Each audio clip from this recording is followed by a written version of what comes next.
భోగాలు భోగించావు, సినిమాలు చూసావు, అవి చూసావు, ఇవి చూసావు. ఏదో నీ పుణ్యం కొద్దీ ఆశ్రమంలో పడ్డావు వచ్చి, సంవత్సర కాలమే కదా. ఆ భగవద్గీత వచ్చిందనుకో, నువ్వు పావనం అవుతావు, పవిత్రుడు అవుతావు. సంవత్సరం అయిపోయిందనుకో, వాళ్ళు పంపించేస్తారు, నేను ఇక్కడే ఉంచరు వాళ్ళేమి. అందువల్ల సంవత్సర కాలం పాటు ఓపికగా ఉన్నాము అని చెప్పనంటే భగవద్గీత బాగా వస్తుంది, శ్లోకాలు వస్తాయి, అర్థం వస్తుంది, విశేషార్థం వస్తుంది. ఇక్కడ ధ్యానం చేసుకోవచ్చు, జపం చేసుకోవచ్చు, ఆహారమా పెడుతూ ఉన్నారు, బట్టల ఇస్తూ ఉన్నారు, అకామిడేషన్ ఫ్రీ, బట్టలు ఫ్రీ, భోజనం ఫ్రీ, అన్నీ ఫ్రీగా ఇస్తూ ఉన్నప్పుడు ఎందుకయ్యే పోయేది? కష్టపడదాం కొద్ది కాలం పాటు. ఆ భగవద్గీత పరమాత్మ కృప వల్ల వచ్చేస్తుంది, తరిస్తాము. ఇంతకాలం పాటు తినలేదా, తిరగలేదా, పోలేదా అని చెప్పేసి మరొక ప్రక్క ఉన్నటువంటి యొక్క విచారణ ఘట్టం.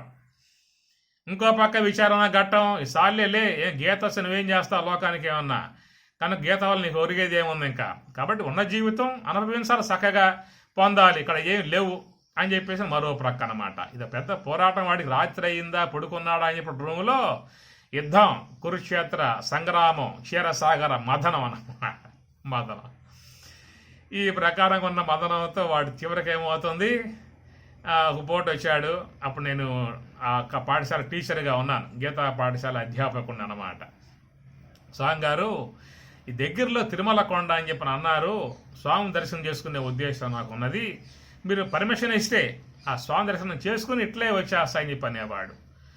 దాంతో సరే మంచి పని కదా, నువ్వు కొండకు పోతా అని చెప్పంటే ఆపడం ధర్మం కాదు, పోయిరా పో, శుభంగా పోయిరా, లడ్డు కూడా పట్టుకురా స్వామి దగ్గర అని చెప్పి పంపిస్తే వాడు చక్కగా మరి కొండకే పోయాడు, ఇంటికే పోయాడు తెలియదు, అడ్రస్లు మాత్రం లేవు, వాడి ఆ నెంబర్ పోయింది. కొంతమంది అయితేనేమో స్వామి పక్కనే కదా ముక్కంటీశ్వరుడు, వాయులింగేశ్వరుడు, ఆయన దర్శించుకుని వస్తాయని చెప్పి అనేవాడు. పోయేవాడు ఏ బండ్లో ఉంటాయి కదా, రాత్రి బండ్లు పగటి బండ్లో, ఆ బండి ఎక్కేది సాక ఇంటికి వెళ్ళిపోయేది ఆ పని. ఈ ప్రకారంగా ఒక్కరొక్కరే చదువుకోవడం జరిగింది చివరికి. కొంతమంది అయితే ఇంకా పోయేది సిద్ధపడ్డాం మనం, చెప్పేది ఏముందరా అని చెప్పేసి అని ఆ గేట్లు కూడా తీసుంటాయి కాబట్టి రాత్రి భోజనం చేసుకునేవాడు ఆ పని సర్దుకొని మెల్లగా బండి ఎక్కి వెళ్ళిపోవటం. సంవత్సర కాలం కోర్సు పెడితే, భగవద్గీత కోర్సు పెడితే వాడికి ఫ్రీ, అన్నీ free, accommodation free, food free, medicine free, మంగళ ఫ్రీ, పుస్తకాలు ఫ్రీ. పెట్టినా కానీ వాడు ఉన్నాడా అని చెప్పనంటే సంవత్సర కాలం అయ్యేదానికి చివరికి ఎంతమంది అయి మిగిలింది 70 మందిలో అని చెప్పనంటే సురేశ్వరాచార్యులు, తోటకాచార్యులు, అస్తామలుకుడు, పద్మపాదుడు, 4 శంకరాచార్యుల వారికి. శంకరాచార్యుల వారు దేశమంతా పర్యటించి ఎంతో జ్ఞాన ప్రబోధాలు చేసి అద్వైతాన్ని బాగా బ్రహ్మాండంగా ప్రబోధాలు చేసినందుకు ఆయనకు ఎంతమంది దక్కారయ్య అంటే 4. అట్లా గీతా పాఠశాలలో కూడా 70 మందిని చేర్చుకుంటే ఎవరయ్యా మిగిలిందని చెప్పానంటే 4 చివరికి. కాబట్టి ఏంటంటే ఇక్కడ వైరాగ్యము అని చెప్పానంటే అవగాహనతో వచ్చేది వైరాగ్యం, ఆవేశంతో వచ్చేది వైరాగ్యం కాదు. అవగాహనతో ఉన్నవాడు ఎక్కడున్నా కూడా సాధన చేసుకుంటాడు, ఇంట్లో ఉన్నా చేసుకుంటాడు, ఆశ్రమాల్లో ఉన్నా చేసుకుంటాడు. అవగాహన లేనివాడు ఇంట్లో ఉన్నా ఇబ్బంది పడతాడు, ఆశ్రమాలలో ఉన్నా ఇబ్బంది పడతాడు. అందుచేత మానవునికి ఏంటంటే అవగాహనాత్మకముగా ఉన్నప్పుడు కలిగేటువంటి యొక్క వైరాగ్యం స్థిరముగా ఉండే వైరాగ్యం. న మృత్యుర్న శంక నమే జాతి భేద పితా నైవ మే నైవ మాతా న జన్మ న తల్లి లేడు, తండ్రి లేడు, బంధువులు లేరు, బిడ్డలు లేరు, భార్య లేదు, మొత్తం లేదు అనుకున్నావు. అడగపోతావు. ఇప్పుడు పోయాడుగా వాడు, ఆశ్రమంలో పోయాడు, ఉండలేకపోయాడు, మఠంలో వస్తున్నాడు, ఉండలేకపోయాడు ఇంటికి. ఈ విధముగా ఎంతోమంది ఆశ్రమాలకు పోయి కూడా వచ్చేస్తున్నారు. కారణం ఏంటంటే సరైనటువంటి యొక్క అవగాహన లేకపోవడం కారణముగా. అది ఆధ్యాత్మిక శ్రవణం వలన కలిగేటువంటి యొక్క అవగాహన. ఆధ్యాత్మిక శ్రవణం ద్వారా కలిగేటువంటి యొక్క అవగాహన వల్ల కలిగేటువంటిది వైరాగ్యము. వైరాగ్యం మనిషికి రావాలని చెప్పి అంటూ ఉంటారు కదా, ఏమి భక్తి జ్ఞాన వైరాగ్య ప్రాప్తిరస్తు అని చెప్పి అంటూ ఉంటారు, ఆశీర్వాదం చేస్తూ ఉంటారు. అభ్యాసేన తు కౌంతేయ వైరాగ్యేన చ గృహ్యతే అని భగవద్గీతలో చెప్పేటువంటి యొక్క మాట. అభ్యాస వైరాగ్యాభ్యాం తత్ నిరోధ అని పతంజలి తన శాస్త్రంలో చెప్పిన మాట. అభ్యాస వైరాగ్యాభ్యాం, అభ్యాసం ఉండాలి, వైరాగ్యం ఉండాలి. కాబట్టి నాకు వైరాగ్యం వచ్చింది, ఎడగపోతావు నువ్వు, ఎడగపోయినా తిప్పలు తప్పవు. ఎక్కడ ఎవరు చూసేది ఏమి ఉండదు. ఇది ఆశ్రమాలలో కట్టు కూర్చున్నారు, అడగపోతే బ్రహ్మాండం మనల్ని చూసుకుంటారు. 2 పూట్ల భోజనం పెడతారు, కమ్మగా పెడతారు, తిని పడుకోవచ్చు అని చెప్పి అనుకోమాకండి. ఆశ్రమాలలో పోయినా అక్కడ ఉండే పనులు అక్కడ ఉంటాయి. ఎంతోమంది ఆశ్రమాలకు వచ్చి పరుగులు తీసి పారిపోయే వాళ్ళు ఎంతోమంది ఉన్నారు. అందుచేత అక్కడ వైరాగ్యము అనేటువంటి యొక్క మాట మనం అవగాహన లేకుండా మాట్లాడుకుంటూ ఉన్నాము. అడిగి ఎంత వైరాగ్యంరా, గడ్డం ఏం చేసుకున్నాడు, జుట్టు పెరిగిపోయింది, వానికి బట్టలన్నీ చిరిగిపోయాయి, ఆయన వైరాగ్యమూర్తి. ఇవన్నీ వైరాగ్యం కాదు, ఆ పిచ్చి చేష్టలు అవుతాయి అన్నీ కూడా. అందుచేత వైరాగ్యము అంటే అర్థం గ్రహించండి, పదం యొక్క అర్థం గ్రహించండి. వైరాగ్యం అంటే అది వైరాగ్యం, అది ఆదివృద్ధి, పదాలకు ఆదివృద్ధి ఏర్పడుతుంది. కేవలత్వము కైవల్యం, వికుంఠత్వము వైకుంఠం, అట్లనే విరాగత్వమే వైరాగ్యం అంటారు. కాబట్టి రాగము అంటే పదార్థాల మీద ఉన్నటువంటి యొక్క నావి అనేటువంటి ఒక మమకారం. శాస్త్రం ఏం బోధిస్తుంది? ఇవన్నీ నీవి కాదురా, ఇదంతా ప్రకృతి పదార్థములు, అనగా ఈశ్వర నిర్మితమై ఉన్నటువంటి యొక్క వస్తువులు, ఇదంతా పరమాత్మ యొక్క అధ్యయనములో ఉండి పనిచేస్తున్నటువంటి యొక్క వస్తువులు. భూమి పరమాత్మది, జలం పరమాత్మది, అగ్ని పరమాత్మది, ఈ పంచభూతములు పరమాత్మవి. ఈ భూమి మీద ఉన్నటువంటి వనరులన్నీ కూడా పరమాత్మ అధ్యయనములో ఉన్నటువంటివి. పరమాత్మ దీనికి నాయకుడు, నువ్వు నాయకుడు కాదు. కాబట్టి నావనే భావనగా ఉన్నప్పటికీ కూడా, వ్యవహారంలో ఉన్నప్పటికీ కూడా, మనసులో మాత్రం ఈ మొత్తం కూడా పరమాత్మ యొక్క సొత్తు, లేదా కల్పనా మాత్రములు, మిథ్యా మాత్రములు. కాబట్టి మిథ్యా మాత్రములుగానే భావన పెట్టుకుని వాడుకో వాట్లను. మృక్షణంలో పోయేటువంటివి పోయినందువల్ల ఏడవమాక. మానవ జీవన విధానం ఏంటని చెప్పనంటే సంయోగంలో సంబరములు, వియోగంలో వేదనలు. ఇది మానవ జీవితం, టోటల్ జీవితంలో మనిషి చేసే పని ఏమిటని చెప్పనంటే సంయోగాన్ని పొందాయా సంబరపడిపోతాడు, అవి వియోగాన్ని పొందాయా అంటే వేదన పడతా ఉంటాడు. ఏమి ఈ రాకపోకలు నీ యొక్క అధీనంలో నుండి రావటం లేదు, ప్రకృతి అధీనంలో ఉండి వస్తామన్నాయి పోతామన్నాయి. ప్రవాహం, అది ప్రకృతి ప్రవాహం. ఎట్లా నది ప్రవాహ రూపముగా ఉన్నదో ఆ ప్రకారముగా ఈ యొక్క సృష్టి పదార్థములు కూడా ప్రవాహ రూపముగా ఉన్నాయి. కాబట్టి ఏమన్నారు? జగత్.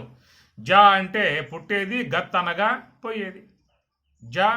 గత్, జని ప్రాదుర్భావే పుట్టింది, గత్ గమల గతవు పోయింది. ఇట్లాగా ప్రవాహ రూపముగా అనేటువంటిది ఉన్నది. కాబట్టి ఆ ప్రవాహ రూపముగా ఉన్నటువంటిది ఆ కాలం ఆధారముగా చేసుకుని ఆ ప్రవాహం పోతా ఉన్నది. ఆ పోయే ప్రవాహము మనకు ఏవైతే మనకు జీవితాన్ని వినియోగాత్మకములుగా ఉన్నాయో మనం వాటిని వాడుకుంటూ ఉంటాం. అంతవరకే. అవి స్థిరముగా ఉండవు, శాశ్వతంగా ఉండవు. వస్తు రూపకంగా రావచ్చు, వ్యక్తి రూపముగా రావచ్చు. కాబట్టి ఈ వచ్చే వ్యక్తులు కూడా అది కాల కల్పనలు, వచ్చే పదార్థములు కూడా కాల సంబంధ కల్పనలు. ఈ మళ్ళీ కాలంలోనికే వెళ్ళిపోతూ ఉంటాయి. నువ్వు మధ్యలో వాటి మీద ఈ రాగభావాలు పెట్టుకోవటం వల్ల దుఃఖానికి గురయ్యే విధానం ఏర్పడుతుంది. ఇప్పుడు లోకంలో ఎంతోమంది చనిపోతూ ఉన్నారు, మనం ఏడుస్తూ ఉన్నామా? మరి ఎవరన్నా కాలం చేస్తే ఏడుస్తాం. కారణం ఏంటి? వీని మీద మనం రాగభావాన్ని పెట్టాం, వాళ్ళ మీద రాగభావం లేదు. రాగభావం లేనటువంటి వాళ్ళ విషయంలో దుఃఖానికి గురికాము. ఈ రాగభావం ఉన్నటువంటి చోట్ల దుఃఖానికి గురవుతూ ఉంటాము. ఇదే శాస్త్రం చెప్పే మాట. నువ్వు రాగాన్ని పెట్టుకోమాక, పెట్టుకున్నావా అని చెప్పనంటే దుఃఖానికి గురవుతావు. అవి పోకుండా ఉండవు, అన్నీ పోయేటువంటియే. ఆ పోయే ధర్మం కలిగే అవి ఈ లోకంలోకి వచ్చాయి. అవి వచ్చినవి ఉండే ధర్మంతో రాలేదు, పోయే ధర్మం కలిగే వచ్చాయి. అవి పోతాయి. ఎందుకంటే పోకపోతే మళ్ళీ వచ్చే అవకాశాలు ఉండవు కదా. కాబట్టి వీటి మీద నువ్వు రాగాన్ని పెట్టుకున్నావు. రాగం పెట్టుకున్నావు అనుకో, విలపిస్తావు, దుఃఖపడతావు, దానివల్ల బాధపడతావు, మనసంతా వికలమవుతుంది, బాధకు గురవుతుంది. ధ్యానంలో కూర్చున్నా కానీ ధ్యానం చేయలేక ఇబ్బంది పడే పరిస్థితి ఏర్పడుతుంది. మేము ధ్యానం చేయలేకపోతా ఉన్నాం అంటారు. ఎందువల్ల ఆ పరిస్థితి ఏర్పడింది? ఆ మనసు లోపల ఆ రాగ సంబంధమైన ముద్రలన్నీ మనసులో పెట్టుకున్నాం కాబట్టి అవే పదే జ్ఞాపకం వస్తూ ఉంటాయి. మనస్సులోకి ఎందుకు జ్ఞాపకం వస్తాయని చెప్పనంటే పడ్డ ప్రతి ముద్ర జ్ఞాపకం రాదు. ఎన్నో ముద్రలు పడుతూ ఉన్నాయి. టౌన్ పోతూ ఉన్నావు, ఎన్నో చూస్తూ ఉన్నావు, ఎన్నో చూస్తూ ఉన్నావు, ఎన్నో చూస్తున్నటువంటి అవి జ్ఞాపకం రావు. ఏవి జ్ఞాపకం వస్తాయని చెప్పానంటే, ఏవైతే రాగముతో పడ్డ ముద్రలు ఉన్నాయో అవి మళ్ళీ జ్ఞాపకం వస్తాయి. ద్వేషముతో పడ్డ ముద్రలు ఉన్నాయో అవి జ్ఞాపకం వస్తాయి. మోహముతో పడ్డ ముద్రలు ఉన్నాయో అవి జ్ఞాపకం వస్తాయి. కక్షతో పడిన ముద్రలు ఉంటాయి, విద్వేషంతో పడిన ముద్రలు ఉంటాయి. అవన్నీ జ్ఞాపకం వచ్చాయా అని చెప్పానంటే ఏం చేస్తావు? అక్కడి నుంచి దాంతోనే కాలం అంతా గడిపేస్తూ ఉంటావు. ఈ ధ్యానం కాస్త దానికే కొట్టుకుపోతూ ఉంటుందన్నమాట. ఒక వ్యక్తి అంటే ద్వేషం నీకు, ధ్యానంలో కూర్చున్నావు, వాడు జ్ఞాపకం రాగానే ఉంటావు అక్కడి నుంచి, నీ సంగతి చూస్తా అని చెప్పి అంటూ ఉంటావు. అదే ధ్యానం ఆపోవడకేక. ఇట్లాగా మనిషి ఇటు భౌతిక జీవితాన్ని జీవించాలన్నా శాంతిగా జీవించలేడు. ఈ ముద్రలే తిరుగుతూ ఉన్నాయనుకో, ఈ భౌతిక విధానంలో కూడా నువ్వు శాంతిగా జీవించే అవకాశం లేదు. రెండవది, పారమార్థికమును పొందే విధానంలో ఉన్న నువ్వు ఆ మార్గంలో కూడా పోయే అవకాశాలు నీకు ఉండవు. ఎందుకంటే మనసు లోపల ప్రగాఢముగా అవి ముద్రై ఉన్నాయి కాబట్టి. ఏమిటా ముద్రలు అంటే రాగముతో పడ్డటువంటి ముద్రలు. ఇవి భౌతిక జీవన విధానంలోనూ శాంతికి అవకాశం లేకుండా జీవితాన్ని అతలాకుతలం చేస్తాయి. రెండు, పారమార్థిక ప్రయోజనం పొందే విధానంలో కూడా అడ్డుపడి బాధించేటువంటివిగా ఉంటాయి. కాబట్టి నువ్వు వ్యవహారములో ఉన్నటువంటి వాడివే ఉండు, ఎక్కడ ఉన్నావో అక్కడే ఉండు. ఉన్నదా వదిలిపెట్టేసేసి ఎక్కడో అని చెప్పని అనుకున్నావు అనుకో, ఏమన్నారు? దూరపు కొండలు నునుపు అని చెప్పని అంటారు. ఆడకపోతే అర్థమవుతుంది నునుపుగా ఉన్నాయో గరుగ్గా ఉన్నాయో అని చెప్పేసి అని. కాబట్టి ఆ భ్రాంతులు పెట్టుకుని ఉన్నదాన్ని వదిలిపెట్టేసుకుని ఎక్కడికో పోయి అక్కడికి పోయిన తర్వాత అక్కడ నాన్న తండాలు పడే విధానమే ఏర్పడుతుంది. అందుచేత ఇక్కడ వైరాగ్యం అనేటువంటి యొక్క పేరుతో ఉన్నదానిని ఏదో బంధముగా, ఉన్నదానిని దుఃఖభూయిష్టముగా భావించి పోవటం కాదు. ఉన్న చోటే ఉండి నీ యొక్క సాధనను కొనసాగించుకో. వైరాగ్యము కలిగి ఉండు అంటే విరాగము. రాగం అంటే ఇవన్నీ కూడా పరమాత్మ భగవంతుడు ప్రసాదించిన ప్రసాదము. ఇంట్లో ఇల్లాలున్నది, చక్కగా ఆమె గారు ఏళ్ళకి వండి పెడుతూ ఉన్నది, కమ్మగా తింటూ ఉన్నావు. నాకు పరమాత్మ చక్కటి విధానముగా తోడుగా సమర్పించాడు అన్న తృప్తిపడి కొనసాగించు నీ సాధనని. వ్యవహారం చెయ్యి, సాధన కూడా కొనసాగించు. అందుచేత ఉన్న దాంట్లోనే ఉండి జీవితాన్ని చక్కబెట్టుకునే విధానముగా చేసుకోవాలనేటువంటి కోణములో మనకి భగవద్గీతలో జనకాదయ, జనకుడు యొక్క పేరు ఆయన ఉటంకించడం కారణం, ఆయన పెద్ద సంసారయ్య, ఆయన సంసారంలో ఉండే రాజ్యంలో ఉండే సాధించగలిగాడు. కాబట్టి నువ్వు ఉన్న చోటే నువ్వు ఉండి సాధించుకోవాల్సి ఉంటుంది అనే విధానముగా చెప్పుకొచ్చారన్నమాట. కాబట్టి ఇక్కడ ఈ శ్లోకాలు మనం చూసినప్పుడు ఏమవుతుందని చెప్పనంటే అవగాహన లేదు కాబట్టి, పితా నైవ మే నైవ మాత న జన్మ న బంధుర్న మిత్రం గురుర్నైవ శిష్య. ఇవన్నీ ఎవరి మాటలో? చిదానంద రూప శివ అహం, ఆ శివుడే నేనే ఉన్న భావన పొందినటువంటి వాడి, బ్రాహ్మీ అనుభవం ఉన్నటువంటి వాడిలో ఉన్నటువంటి భావన అది. ఆ బ్రహ్మానుభవాన్ని పొంది ఉన్నటువంటి వాడు కూడా లోక వ్యవహారంలోకి వచ్చినప్పుడు ఆయన సొసైటీని గౌరవిస్తాడు. తల్లిదండ్రుల్ని గౌరవిస్తాడు, బంధువుల పట్ల కూడా ప్రేమభావంతో ఉంటాడు, గురుభావనతో ఉండి వ్యవహారం చేస్తాడు, శిష్యుడిగా నమస్కారం చేస్తాడు. కాబట్టి ఇవన్నీ కూడా వ్యవహారం దక్షత ఎప్పుడు కూడా ఉండాలి. క్రియాద్వైతం న కుర్యాత్, అద్వైతాన్ని క్రియలో పెట్టమాక అన్నారు, భావంలో పెట్టుకో. క్రియాద్వైతం న కుర్యాత్, చేయమాక. అది చేసావనుకో ప్రమాదాలు వస్తాయి. కాబట్టి అందరూ స్త్రీలే అనుకుంటే, ఇప్పుడు తల్లి ఉన్నది, భార్య ఉన్నది, బిడ్డ ఉన్నది, చెల్లెలు ఉన్నది, అందరు ఉన్నారుగా, అంత స్త్రీ అనుకుంటావా? వ్యవహారమే. తల్లి పట్ల తల్లి పట్ల ఉండేటువంటి వ్యవహారం, భార్య పట్ల అక్కడ ఉండే వ్యవహారం, బిడ్డల పట్ల వాళ్ళకుండే వ్యవహారము, తోబుట్టువుల పట్ల అక్కడ ఉండే వ్యవహారం, పక్క వాళ్ళ పట్ల అక్కడ ఉండే వ్యవహారం. ఈ వ్యవహారం అనేది బ్రహ్మజ్ఞానాన్ని పొంది ఉన్నటువంటి వాడైనా పాటించాల్సిందే, బ్రహ్మజ్ఞానం లేనివాడైనా కూడా పాటించాల్సిందే. బస్ ఎక్కాడు, ఆ టికెట్ అడిగాడు, నేనేమన్నాడు? అహం బ్రహ్మాస్మి, బ్రహ్మవేత్తల టిక్కెట్లు ఉండవాయా అని అన్నాడు. నేను అహం బ్రహ్మాస్మి, డబ్బులు తీయ అంటాడు వాడు కూడా. అందుచేత ఈ లోకంలో ఉన్నటువంటి విధానాలలో లోక విధానాన్ని బ్రహ్మజ్ఞానైనా పాటించాల్సిందే, సామాన్యుడైనా పాటించాల్సిందే. బయటకు వచ్చిన తర్వాత తల్లికి నమస్కారం చేయాల్సి శంకరాచార్యులు చెప్పిన మాట ఇది. చెప్పండి. శంకరాచార్యులు చెప్పారు. ఆయన గురువు లేరా? నా గురువు అన్నాడు ఇక్కడ. గురువు లేడా? ఆయన గురువు ఎవరు? గోవింద భగవత్పాదాచార్యుల వారు. ఆయన గురువు ఎవరు? గౌడపాదాచార్యుల వారు. ఈయన శిష్యులు ఎవరు? పద్మపాదుడు, శ్రీశ్వరాచార్యులు, అస్తామలుకుడు, ఇవన్నీ ఉన్నాయి కూడా. అందుచేత ఎక్కడ ఈ భావన అని చెప్పనంటే అక్కడ స్వరూప స్థితిని పొందినప్పుడు అక్కడ లేవు. వ్యవహారంలోకి వచ్చిన తర్వాత ఇక్కడ ఉన్నాయి. ఎందుకంటే బ్రహ్మానుభవాన్ని పొందినప్పుడు అక్కడ ఏమవుతుంది? లోన ఉన్న సంచిత కర్మ నశించటం కారణముగా బ్రహ్మానుభవాన్ని పొందాడు. ఆ బ్రహ్మానుభవమును పొందినప్పుడు లోపల బ్రహ్మము దగ్గర ఏమీ లేవు.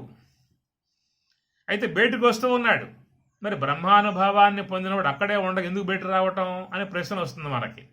ఎందుకు బయటకు రావటం అని చెప్పనంటే సూక్ష్మ దేహములో ఉన్న సంచిత కర్మ అంతరించిందే కానీ స్థూల దేహం యొక్క సంబంధమై ఉన్న ప్రారబ్ధం మాత్రం అట్లాగే ఉన్నది. ప్రారబ్ధం భోగతో నశ్యేత్.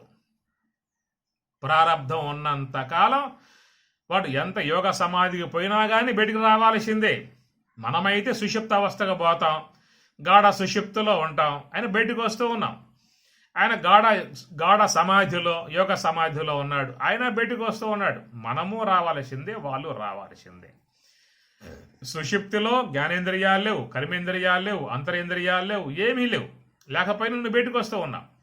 యోగ సమాధిలో జ్ఞానేంద్రియాలు, కర్మేంద్రియాలు, అంతరేంద్రియాలు అక్కడ కూడా పనిచేయట్లా, మొత్తం లయమైపోయాయి. అయినా బయటకు వస్తూ ఉన్నాడు. ఇద్దరూ బయటకు వస్తూ ఉన్నారు. కాబట్టి ఇద్దరు బయటికి వచ్చినప్పటికీ కూడా ఆయన వ్యవహారంలో మార్పు ఉంటుంది, నీ వ్యవహారంలో మార్పు ఉంటుంది. కనుక ఆయన వ్యవహారంలో వచ్చినప్పుడు అందరి పట్ల కూడా ఇంతకుముందు ఎలాంటి యొక్క భావన ఉన్నదో ఆ భావనే ఉంటుంది. అయితే మనస్సులో మాత్రం ఈ మాత్రం కల్పన మాత్రము అనేటువంటి ఒక భావన లోపల ఉంటుంది. వ్యవహారం చేయాల్సిందే. గమనించండి, బ్రహ్మజ్ఞానైనా లోక వ్యవహారాన్ని పాటించాల్సే ఉంటుంది. ఎవరొచ్చినా కానీ గౌరవించాల్సి ఉంటుంది, కూర్చోమని చెప్పాల్సి ఉంటుంది. శిష్యులై ఉన్నట్లయితే వాళ్ళ ప్రబోధాలు చేయవలసి ఉంటుంది. ఎవరైనా ముఖ్యమైన వాళ్ళు, ఇంకా పెద్దల్లాంటి రాజకీయ నాయకులు లాంటి వాళ్ళు వస్తే వాళ్ళని గౌరవంగా చూసి వాళ్ళకి ఏదైనా పూలమల్లా వేసి శాలువా గప్పి వాళ్ళని గౌరవించే విధానాలు ఉంటాయి. ఇక్కడ బ్రహ్మవేత్త, బ్రహ్మవిద్వర, బ్రహ్మవిద్వరీయ స్థాయికి పోయినటువంటి వానికి ఏముండదు. మళ్ళా అవధూత అని చెప్పి అన్నారు. అవధూత స్థాయి గలవాడిక బాలోన్మత్త, ఒంటిపై గుడ్డ లేకుండా సుఖుడులాగా, వేమన యోగిలాగా వెళ్ళిపోయే పరిస్థితి అది బ్రహ్మవిద్వర అన్నారు. ఆ స్థాయికి పోయి ఉన్నటువంటి వారు. బ్రహ్మవేత్తగా ఉన్నంతకాలం లోక వ్యవహారం ఉంటుంది. జనకుడు బ్రహ్మవేత్త, లోక వ్యవహారం ఆయనకి ఉన్నది. అట్లనే లోకంలో మహాత్ములు ఎంతోమంది ఉన్నారు. చిన్మయానంద స్వాముల వారు, లక్ష్మణార్యులు, అట్లనే పరమహంస, ఎంతోమంది ఉన్నారు. లోక వ్యవహారం అంతా కూడా పాటిస్తూనే ఉన్నారు. ఈ విధముగా లోక వ్యవహారం పాటిస్తూనే వారు బ్రహ్మావలోకనం చేసుకుంటూ ఉంటారు. కాబట్టి ఆ బ్రహ్మ అవగాహనలో ఇవన్నీ కూడా అప్రధానముగా ఉంటాయి. బ్రహ్మము యొక్క స్థితి మాత్రమే ప్రధానముగా ఉండే విధానం. కాబట్టి అది వాళ్ళ యొక్క భావన వాళ్ళు ఇక్కడ మన ముందు ఆవిష్కరింప చేశారు. ఇది మనం పట్టుకుని మనం కూడా నా పిత నైవ మే నైవ మాత న జన్మ న బంధు న మిత్ర న గురు న శిష్య అని చెప్పి అన్నాం అనుకోండి, ఉభయ భ్రష్టత్వాన్ని పొందే విధానాలు ఏర్పడతాయి. అందువల్ల శంకరాచార్యుల వల్ల లాంటి యొక్క కోణంలో పోతారని చెప్పి ఉద్దేశంతో ఆయన గారి పైన నిర్వాణ అనే మాట పెట్టాడు. నిర్వాణ షట్కము. ఎవరయ్యా ఈ 6 శ్లోకాలు అని చెప్పనంటే నిర్వాణ, ఆ మోక్షమును పొంది బ్రహ్మానుభవాన్ని పొంది ఉన్నటువంటి యొక్క వాని విషయములో వర్తింపబడేటువంటి యొక్క భావములు అనేటువంటిదిగా ఆయన ముందుగానే గమనించి ఈ పదం పెట్టకపోతే ప్రతి ఒక్కడు కూడా తనకు అన్వయం చేసుకునే అవకాశాలు ఏర్పడతాయి. దీనివల్ల శంకరుణ్ణి సాకుగా చెప్పి యగనామం పెట్టే అవకాశం ఏర్పడుతుంది అనేటువంటి భావాన్ని ఆయన గారు గుర్తించాడేమో. పైన దానికి హెడ్డింగ్గా నిర్వాణ అనే పదాన్ని పెట్టి ఇక్కడ కింద ఇవన్నీ చెప్పుకొస్తూ ఉన్నాడు. నిర్యాణం వేరు, నిర్వాణం వేరు. గతంలో చెప్పుకున్న విషయాన్ని నిర్యాణము అని చెప్పనంటే లోనున్న జీవుడు ప్రారంధం పూర్తి అయిపోగానే దేహం వదిలి తన కర్మవాసనలతో తన పరివారముతో జ్ఞాన కర్మేంద్రియాలతో తన వర్గముతో దేహం వదిలిపెట్టి లోకాంతర గమనము ఇంకా దేహాంతర గమనం చేయడానికి పోయేటువంటి దానిని నిర్యాణం అనే పదంగా వాడతారు. నిర్వాణము అని చెప్పనంటే సోహంభావ ధ్యానముతో నివృత్తి మార్గంలో పయనించి సమస్త ఇంద్రియ వర్గాన్ని బ్రహ్మములో కలిపేసి బ్రహ్మణి ఆదాయ కర్మాణి బ్రహ్మణి ఆదాయ బ్రహ్మమునందు పెట్టేశారు. వాళ్ళు బ్రహ్మస్వరూపులై ఉన్నారు కాబట్టి ఆ స్థితిని పొంది ఉన్నటువంటి దానమేమో బ్రహ్మ నిర్వాణము అన్నారు, ఇదేమో నిర్యాణము అంటారు. మామూలు వ్యక్తులు దేహం సాలిస్తే నిర్యాణము అంటారు. ధ్యానములో దేహమును వదిలిపెట్టి బ్రహ్మముగా ఉన్నట్లయితే దానిని నిర్వాణము అని అంటారు. దానికి సంబంధించిన శ్లోకం గీతలో ఏషా బ్రాహ్మీ స్థితి పార్థ, అదాటిగా ఉన్న శ్లోకం. ఏషా బ్రాహ్మీ స్థితి పార్థ నైనాం ప్రాపి విముహ్యతి స్థిత్వాస్యాం అంతకాలేపి బ్రహ్మ నిర్వాణం మృచ్యతి. బ్రహ్మ నిర్వాణం అన్నాడు పరమాత్మ గీతలో. అందుచేత ఏషా బ్రాహ్మీ స్థితి, బ్రాహ్మీ సంబంధమై ఉన్న స్థితి. ఇవి జాగ్రత్త స్థితి కాదు, స్వప్న స్థితి కాదు, సుషుప్తి స్థితి కాదు. ఈ మూడు అవస్థలు, జాగ్రత్త అవస్థ, స్వప్న అవస్థ, సుషుప్తి అవస్థ. అవస్థలు అని చెప్పనంటే ఇవి కేవలం ఇంద్రియాల మీద ఆధారపడి దేహేంద్రియ పరిస్థితులు ఆధారపడి ఉన్నట్టు విధానం కాబట్టి అవస్థలు అన్నారు. ఇది బ్రాహ్మి తన యొక్క స్వరూపమునందు తాను ఉండుట స్వరూప భావం ఉండిపోవడం కాబట్టి ఏషా బ్రాహ్మి స్థితి పరమాత్మ అన్నాడు. ఆ స్థితి సంబంధ విధానమే నిర్వాణము అన్నారు. అది జీవన్ముక్తత్వము, విదేహముక్తత్వము. దేహం ఉన్నంతకాలమేమో జీవన్ముక్తత్వం అంటారు, దేహం పోయాక విదేహముక్తత్వముగా చెప్పుకొచ్చేటువంటి యొక్క మాట. అందుచేత ఆ నిర్వాణం బ్రాహ్మీ అనుభవము. ఏవి మూడు దేహాలు దాటి శంకరుడే మరొకసాట చెప్పే మాట, నిషేధే కృతే నేతి నేతి వాక్యై అవస్థాత్రయాతీతం అద్వైతం ఏకం. అవస్థాత్రయ అతీతం, అవస్థాత్రయం జాగ్రత్త స్వప్న సుషుప్తి, ఈ మూడు అవస్థలకు అతీతమై ఉన్నటువంటి మరొక భావన, అది అవస్థాత్రయ అతీతం అని చెప్పి, అవస్థాత్రయ అతీతం అద్వైతం ఏకం పరం బ్రహ్మ నిత్యం అని చెప్పి అంటారు. అలాంటి ఒకనొక భావం, ఒకనొక స్థితి ఇది ఉన్నది. ఋషులు పొందుతారు, యోగులు పొందుతారు, బ్రహ్మవేత్త దాని యందు ఉంటారు. కాబట్టి అలాంటి స్థితిని పొంది ఉన్నటువంటి వాడు, వానికి ఉన్నటువంటి భావన ఇది. ఒకవేళ వాళ్ళు గనక యోగ సమాధి నుంచి బయటికి వచ్చినా వాళ్ళు ఈ యొక్క దీని విషయంలో మనస్సులో భావమాత్రముగా ఉన్నా కానీ వ్యవహారంలో కూడా తల్లిని గౌరవిస్తారు, తండ్రిని గౌరవిస్తారు, బంధువుల్ని గౌరవిస్తారు, మిత్రుల్ని గౌరవిస్తారు. వ్యవహారం వ్యవహారమే, పారమార్థికం పారమార్థికమే. పారమార్థికమును వ్యవహారంలో పెట్టమాక. చెబుతారు కదా ఒక కథ. ఒక వ్యక్తి ఏదో పెట్టుకున్నాడు, తర్వాత పాపం ఇళ్ళల్లో బూది బోని బాధపడతా ఉన్నది. ఇంతలో గురువు గారు వచ్చారు. అయ్యా మీ శిష్యుడయ్యా, చూడు ఏం చేస్తున్నాడు, అద్వైతం బోధించావు ఆయనకి, అంతా అద్వైతం అంతా బ్రహ్మమే అని చెప్పి అంటూ ఉన్నాడు, ఇది పరిణామం అని చెప్పని మొరబెట్టుకుంటే ఆమె గారు ఏం చేసింది, మధ్యాహ్నం ఆ పని, అమ్మ సరే మధ్యాహ్నం ఆహారం చేస్తావు కదా మాకు, చేస్తాం స్వామి. చేసినప్పుడు అన్నంతో పాటు పక్కన పేడ కూడా పెట్టమన్నాడు. అట్లాగా ఆ శిష్యరత్నం వచ్చింది, ఈ గురువుగారు కూర్చున్నారు, ఆ అన్నం వడ్డించింది, కూరలు వడ్డించింది, పక్కన స్వామిగారు ఆజ్ఞ ప్రకారంగా ఆవు పేడ అది పెట్టింది, గురువుగారికి పెట్టింది, ఆయనకి పెట్టింది అన్నమాట. ఈ గురువుగారు అయితే ఆయన తినేస్తున్నాడు, ఆవు పేడ కలుపుకున్నాడు, ఆ కూరలు కలుపుకున్నాడు, తినేస్తా ఉన్నాడు. ఇటు దిక్కులు చూస్తూ ఉన్నాడు.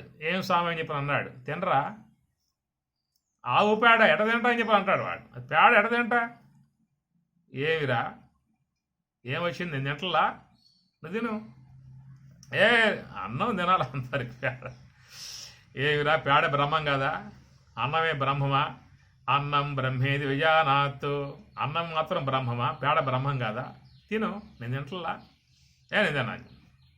అది వ్యవహారం అంటే. వ్యవహారం వ్యవహారమే కాబట్టి వ్యవహారంలో పాటించు. ఈ వ్యవహారంలో అంతా బ్రహ్మమే అనేది పెట్టమాక, ప్రమాదం వస్తుంది అని కాస్త బుద్ధి చెప్పి వానికి గురువు వెళ్ళటం జరుగుతూ ఉంటుంది. అందుచేత ఇక్కడ మనం చెప్పే శ్లోకాలన్నీ కూడా ఆ భావం గ్రహించుకోవాల్సి ఉంటుంది.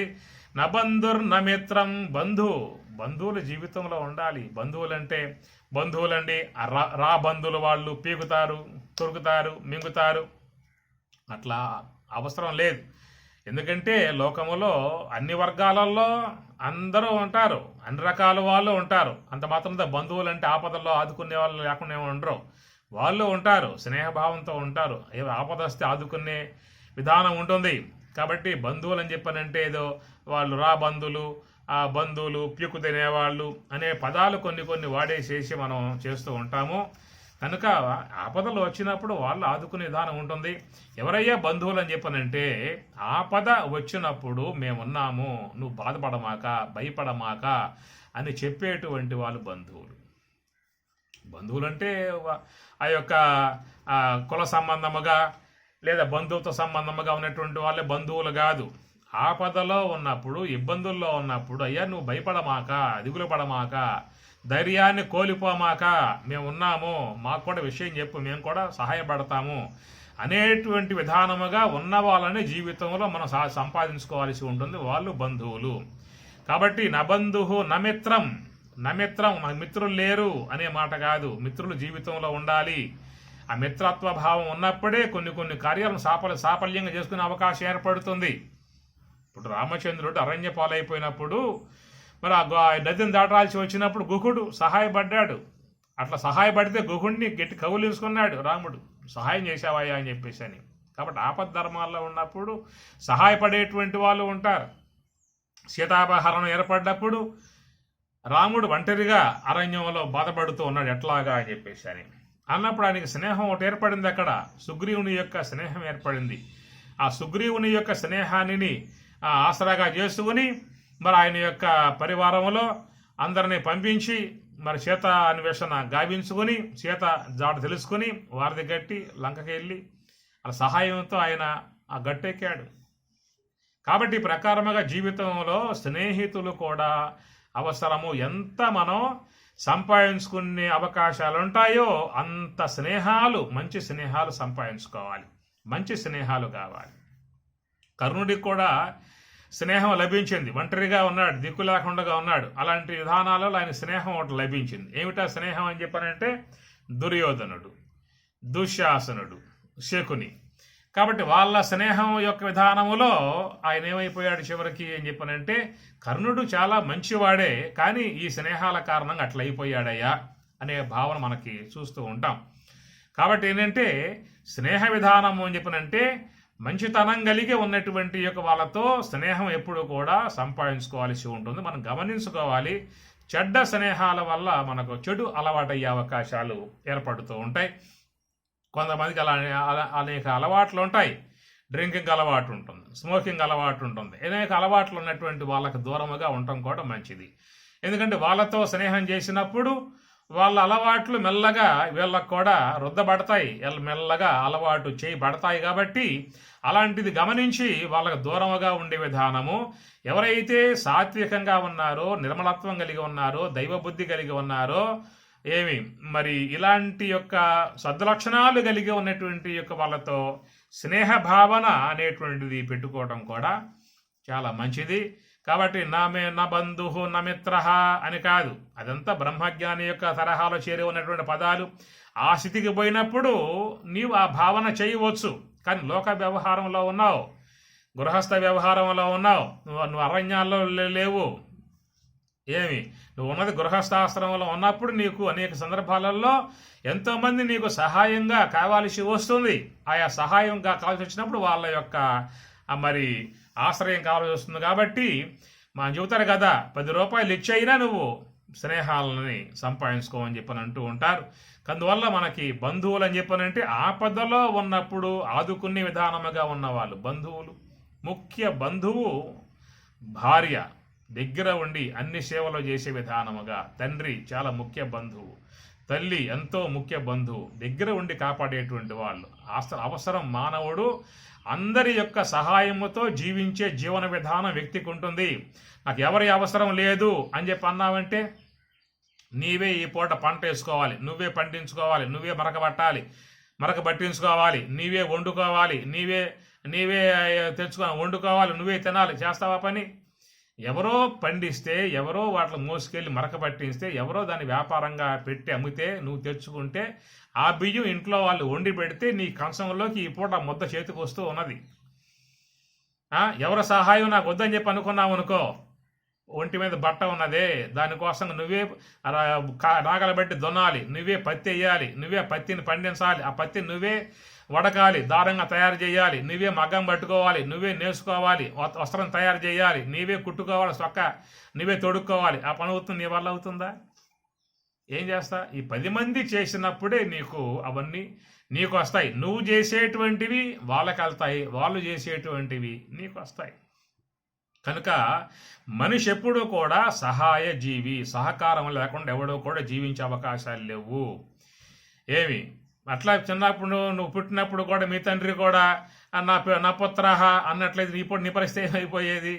కాబట్టి ఈ విధముగా సొసైటీ ఎప్పుడూ కూడా ఒక విధానం కలిగి ఉంటుంది. ఆ విధానాన్ని ఎవరికి వారు గౌరవ భావనగా చూసుకుంటూ ఆధ్యాత్మికాన్ని భావమాత్రముగా పెట్టుకోవాలి. దానిని మనసు లోపల ఒక ఆధ్యాత్మిక దృక్పథంతో ఉండాలి. కానీ వ్యవహారంలోకి వచ్చినప్పుడు